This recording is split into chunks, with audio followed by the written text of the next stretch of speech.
সুপ্রিয় শিক্ষার্থী, কেমন আছো তোমরা সবাই? আশা রাখি তোমরা সবাই ভালো আছো, সুস্থ আছো। তোমাদের বাসার সবাই ভালো আছে, সুস্থ আছে। তোমাদের দোয়ায় আমিও ভালো আছি। আমি আজকে তোমাদের নবম দশম শ্রেণীর পদার্থবিজ্ঞান নিয়ে আলোচনা করব। তো আমি আমার পূর্বের যে ক্লাসগুলো ছিল পদার্থবিজ্ঞান সম্পর্কিত অনেক টপিকস নিয়ে আলোচনা করেছি। আজকের আলোচ্য বিষয় হলো আমার পদার্থবিজ্ঞানের চতুর্থ অধ্যায় নিয়ে। তো এই যে চতুর্থ অধ্যায়টার নাম কি? সবাই জানি, কাজ, শক্তি ও ক্ষমতা। আশা রাখি তোমরা যারা নিউটেন তাদের এ বিষয়ে যথেষ্ট পরিমাণ ধারণা আছে। যারা ক্লাস 9-এ আছো তাদের জন্য এই বিষয়টা সম্পূর্ণ নতুন।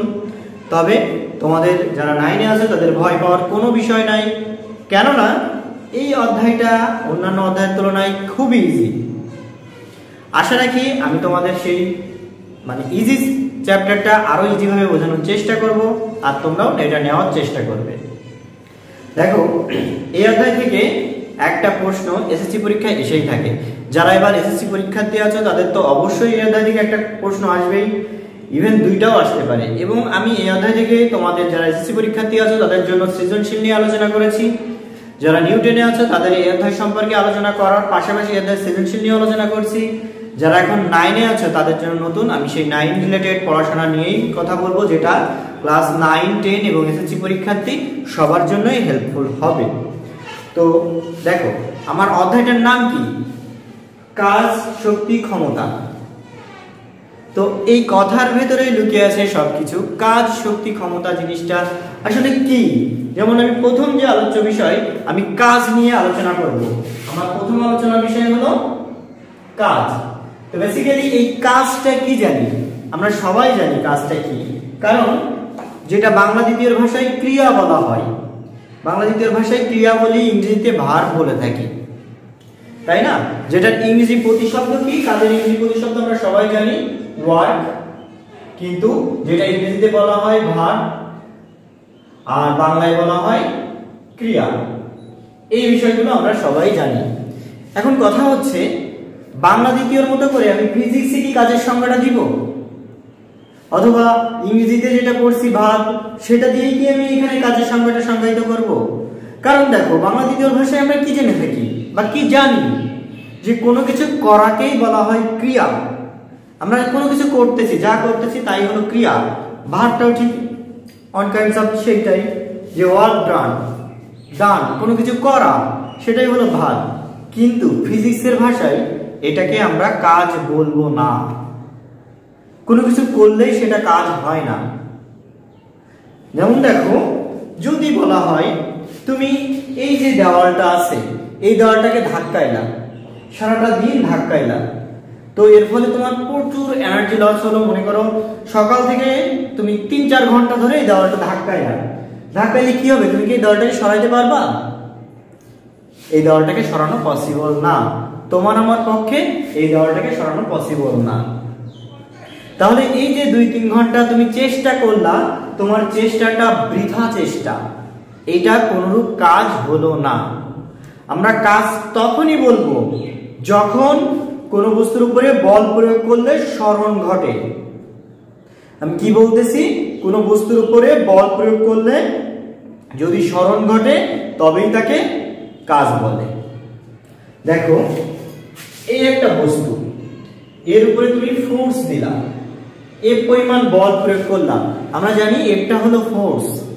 এই ফোর্স ক্রিয়েট করার ফলে এই বস্তুটার কিছুটা সরণ ঘটছে, অর্থাৎ বস্তুটার অবস্থান পরিবর্তন করে এখানে চলে আসছে।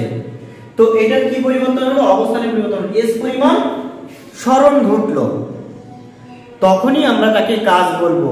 তাহলে কাজ তখনই হবে যখন বল প্রয়োগ করার ফলে একটা বস্তুর সরণ ঘটে। আমি আবারও বলতেছি, বল প্রয়োগের ফলে যদি বস্তুর সরণ ঘটে তাহলে বল ও সরণের গুণফলকেই বলা হয় কাজ। দেখো, কাজের সংজ্ঞাটা আবার বলা যায়, বল প্রয়োগের ফলে বস্তুর সরণ ঘটলে সরণের উপাংশের গুণফল। তো তোমাদের জন্য ইজি ভাবে এটা অ্যাপ্রোপ্রিয়েট, বল প্রয়োগে যদি বস্তুর সরণ ঘটে তবে বল ও সরণের গুণফলকেই বলা হয় কাজ। অর্থাৎ বলতে পারি W সমান F গুণন S, অর্থাৎ Fs। কাজের সূত্র হলো W সমান Fs, যেখানে F টা কি বলছি, F টা হলো বল আর S টা হলো সরণ।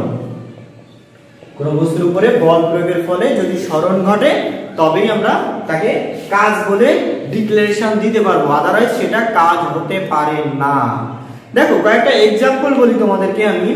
মনে করো তুমি তোমার যে ক্লাসের বই আছে তার এক সেট বইটা নিয়ে পুরো দাঁড়িয়ে আছো, 1 ঘন্টা দাঁড়ালে, তুমি বললা যে তুমি অনেক কাজ করছো বা 1 ঘন্টা ধরে তুমি কাজ করছো। Is it work? এটা কি কাজ আসলে?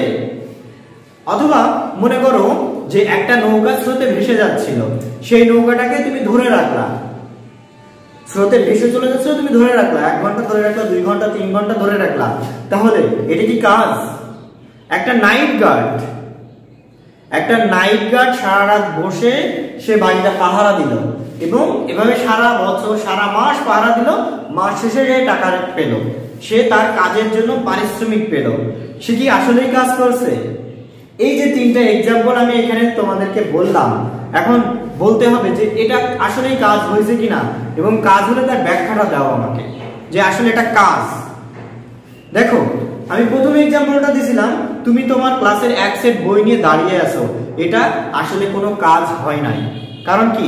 তুমি দাঁড়িয়েছিলা, তুমি বল তোমার ক্রিয়েট হচ্ছে বা শক্তির অপচয় ঘটছে, কিন্তু তোমার কোনো সরণ ঘটে নাই। যদি তুমি ওই বইটা নিয়ে চলাফেরা করতা বা নিচ থেকে উপরে উঠতা, তাহলে এক্ষেত্রে তোমার কাজ হয়েছিল। যেহেতু তুমি চলাফেরা করো নাই, স্থির ছিলা, তবে তোমার কোনো সরণ ঘটে নাই, তাহলে বলা যায় যে এখানে কোনো কাজ হয় নাই। তারপরের এক্সাম্পলটা আমি কি দিয়েছিলাম? তারপরের এক্সাম্পলটা আমি দিয়েছিলাম যে এমন যে একটা নৌকা স্রোতে ভেসে যাচ্ছিল, সেটাকে তুমি ধরে রাখলা, তো এক্ষেত্রে কাজ হয় নাই, বরঞ্চ নৌকাটা যে স্রোতে ভেসে যাচ্ছিল এইটাই তোমার কাজ হচ্ছিল, তুমি কাজটাকে স্থির করে দিলা। তো দেখো এই যে জিনিসটা কেন হয় নাই, কারণ তুমি নৌকাটাকে ধরে রাখছো, অবস্থান পরিবর্তন হয় নাই, মানে সরণ ঘটে নাই, এই জন্য এক্ষেত্রে কোনো কাজ হয় নাই। এখন এই যে বল ক্রিয়েট হচ্ছে, নিউটনের দ্বিতীয় সূত্র, তৃতীয় সূত্র কি বলের কথা বলা হয়েছিল, বা প্রথম সূত্রে জড়তার কথায়, জড়তার যে সংজ্ঞাটা ছিল, এইসব ক্ষেত্রে আমাদের বলের কথা বলা ছিল। এমন একটা জিনিস যে জিনিসটা স্থিরকে গতিশীল করতে পারে বা গতিশীলকে গতির দিক পরিবর্তন করে। দেখো সেই বলটা কিন্তু এখানে অ্যাপ্রোপ্রিয়েট ভাবে কাজ করতেছে, বা বলের এক্সাম্পল গুলো আমরা প্রতিনিয়ত দেখতেছি। তাহলে এই যে পরের লাস্ট এক্সাম্পলটা দিয়েছিলাম, নাইট গার্ড সারা রাত বসে বসে পাহারা দিচ্ছে। যদি নাইট গার্ড বসে না থেকে যদি সে চলাফেরা করতো, হাঁটাহাঁটি করতো, ঘোরাফেরা করে পাহারা দিত, তবেই তাহলে আমরা বলতে পারতাম সে কাজ করেছে। বসে আছে, এক্ষেত্রে তার কোনরূপ সরণ ঘটে নাই, এই জন্য এক্ষেত্রে কোনো কাজ হয় নাই। এখন দেখো এই যে কাজটা, এটা সোজা পথে ঘটছে। এখন কোন কোন ক্ষেত্রে দেখা গেছে বল প্রয়োগ করলা তুমি, যেমন মনে করো একটা ভূমির উপরে একটা বল আছে, এই বলটা মূলত ফিজিক্যালি বল, একটা ফুটবল ধরে নাও, একটা ফিজিক্যালি বল, এর উপরে তুমি যে বলটা দিলা সেটা হলো ফোর্স দিলা, এর উপরে তুমি কি দিলা? ফোর্স দিলা, এটা হলো ফিজিক্যালি বল, যেটাকে আমি বলতে বলছি ফুটবল। এই ফুটবলটাকে তুমি কিক দিলা, এটা কি বলছি? একটা ফুটবল। এর উপরে কি প্রয়োগ করলা? ফোর্স দিলা। এখন ফুটবলটাকে কিক দেওয়ার ফলে ভূমির সমান্তরালে ছিল, কিক দিলে সে একটা কোণ করে যাওয়ার চেষ্টা করবে, অর্থাৎ সে এইখান থেকে মনে করো এই বরাবর চলে গেছে, এইখান থেকে এইভাবে চলে গেছে। তো এই যে দূরত্বটা ঘটছে, এটা ধরে নাও x পরিমাণ দূরত্ব ঘটছে, এবং এখানে যাওয়ার সময় একটা কোণ অবশ্যই করছে, সেই কোণটা ধরে নাও কি? থিটা কোণ পরিমাণ। থিটা কোণে এই ফুটবলটা তার দিক চেঞ্জ করে চলে যাচ্ছে, বেসিক্যালি সে কিন্তু সরণ ঘটতেছে। তুমি ফোর্স ক্রিয়েট করছো, এই ফোর্স ক্রিয়েট করার পরে সে কি হয়েছে? তার সরণটা ঘটছে, কিন্তু অনুভূমিক বরাবর যায় নাই। এখন দেখো অনুভূমিক আর উলম্ব জিনিসটা কি? অনুভূমিক হলো ভূমি বরাবর কোনো কিছু যাওয়া, উলম্ব হলো দ্যাট মিন্স তোমার x অ্যাক্সিস y অক্ষে ব্যাখ্যা করলে y অক্ষ বরাবর যাওয়া, বা x অক্ষের আর y অক্ষের মাঝ বরাবর চলে গেছে। এই যে ফলটা পেয়েছো তুমি, এই যে এখান থেকে ভূমির উপরে একটা লম্ব আঁকো, এই যে লম্ব আঁকলা এইটাই হলো s। এই যে দূরত্বটা সে অতিক্রম করলো, এইটাই হলো তোমার মূলত f গুণন s, w সমান। এখন দেখো f গুণন s না সরি x হবে, কারণ x লম্বাংশ।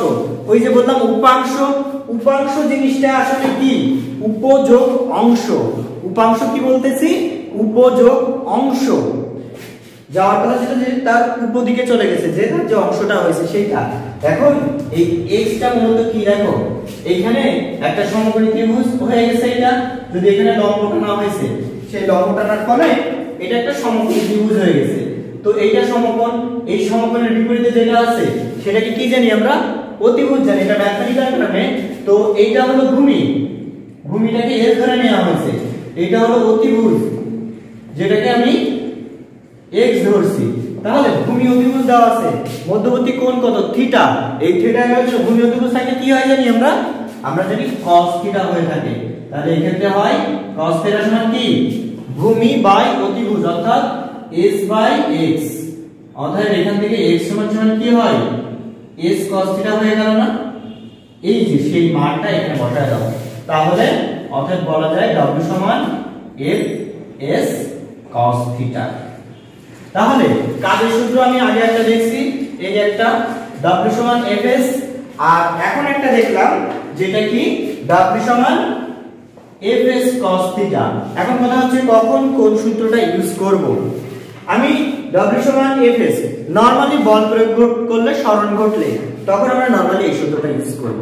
কিন্তু যখন আমার কি হবে, মধ্যবর্তী কোণ কাজ করবে, এবং মধ্যবর্তী কোণ কখন কাজ করে সেক্ষেত্রে তোমার ম্যাথমেটিক্সে দেওয়া থাকবে, তখন w সমান fs cos থিটা। এখন কথা হচ্ছে cos থিটা কেন হয়েছে তার ব্যাখ্যাটাও কিন্তু আমি দিয়ে দিয়েছি, কারণ এখানে অতিভুজ আর ভূমির মানটাই দেওয়া আছে, তার সাপেক্ষে এই মানটা আসছে। তো কাজের মোটামুটি এই দুইটা সূত্র দিয়ে আমরা ম্যাথমেটিক্স দেখব, কাজ সম্পর্কে আরো ডিটেইলস আলোচনা করব। তো সেই আলোচনাটা আমি আমার পরের ক্লাসে নিয়ে আসব। আজকে এই পর্যন্তই রেখে যাচ্ছি, এবং এই যে পর্যন্ত রাখছি এই টপিকসের ভিত্তিতে তোমরা কে কি বুঝলা অথবা কে কি বোঝো নাই, তার সাপেক্ষে তোমরা সবাই একটা করে নোট তৈরি করবা, যে কে কি বোঝো নাই অথবা কে কি বুঝছো, যেটুকু বুঝছো সেটা খাতায় সুন্দরভাবে লিখবা, লিখে একটা নোট তৈরি করে রাখবা। যেটা বোঝো নাই সেটা অবশ্যই লিখে জানাতে পারো, আমি সেই জিনিসটা নিয়ে আবার পুনরায় আলোচনা করব তোমাদের জন্য। তো আজকে চলে যাচ্ছি, তবে পরবর্তীতে আবার তোমাদের সাথে দেখা হবে। যাই হোক, তোমরা সবাই ভালো থাকো, সুস্থ থাকো, সবাইকে ধন্যবাদ।